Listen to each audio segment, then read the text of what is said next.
à la fin d'Inception, vous vous êtes sûrement dit un truc du genre... Quoi? Quoi? Remettez? Toupie? Putain, mais j'ai rien compris, moi, en fait. Mais il s'avère que vous et moi avons ressenti une profonde haine envers le réalisateur, totalement factice.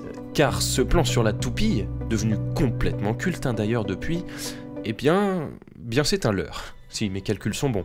Car le mystère que semble laisser planer cette toupie qui ne s'arrête jamais, sa réponse, elle existe bel et bien dans le film.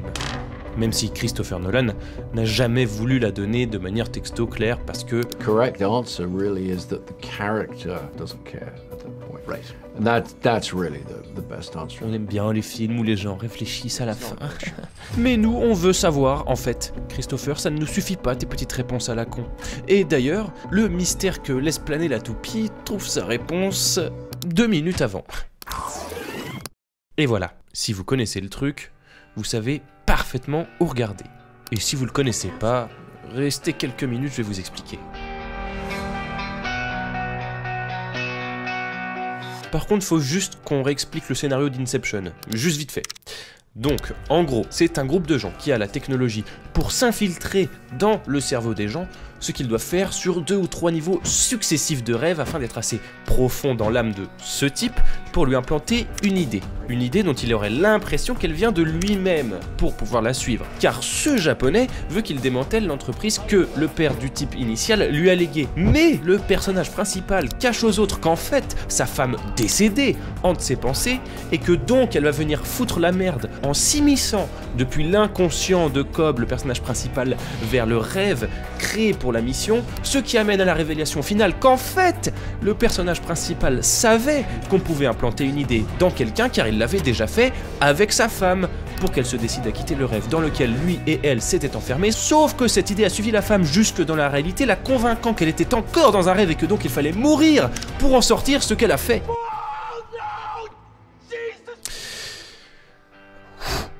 Donc, maintenant que ça c'est parfaitement clair, il faut qu'on parle des totems. Dans Inception, ce sont des objets qui permettent aux gens qui s'infiltrent dans les rêves d'être certains qu'ils y sont ou pas.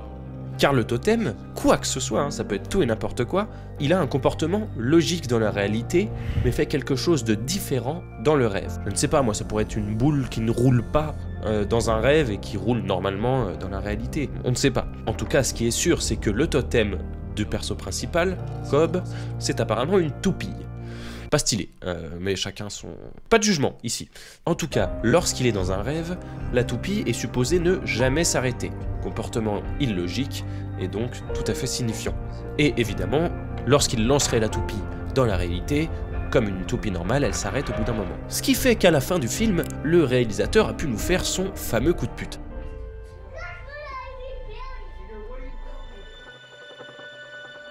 Quoi? Mais la toupie, eh bien ce n'est pas son totem du tout, en fait, à Cobb. Was it your idea? No, it was Mal's actually. This one was hers. She'd spin it in the dream and would never topple. Parce que c'est le totem de sa femme, Spin and spin. en fait. Parce que son totem à lui, il a une valeur symbolique tellement plus forte qu'une pauvre toupie.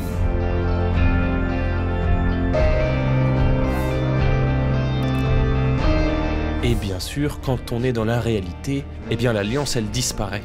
Car la femme de Cobb n'existe plus que dans son esprit, plus que dans ses rêves. Alors quand il sort de son esprit, quand il sort de son rêve, c'est tout naturellement que cet anneau, ce lien qui le rattache à elle, il se désagrège. L'alliance et le totem. Et c'est d'ailleurs pour ça que la toupie marche quand même elle aussi. Car dans les rêves, Mallory, sa femme, elle existe encore. Et sa toupie, donc, tourne toujours et ne s'arrête jamais. Mais hors du subconscient de son mari, la mort, elle la rattrape. Et sa toupie, elle s'arrête. Et je vous le donne en mille, quand Cobb se réveille dans l'avion à la fin du film, eh bien l'alliance, évidemment... Non, je rigole, y a rien.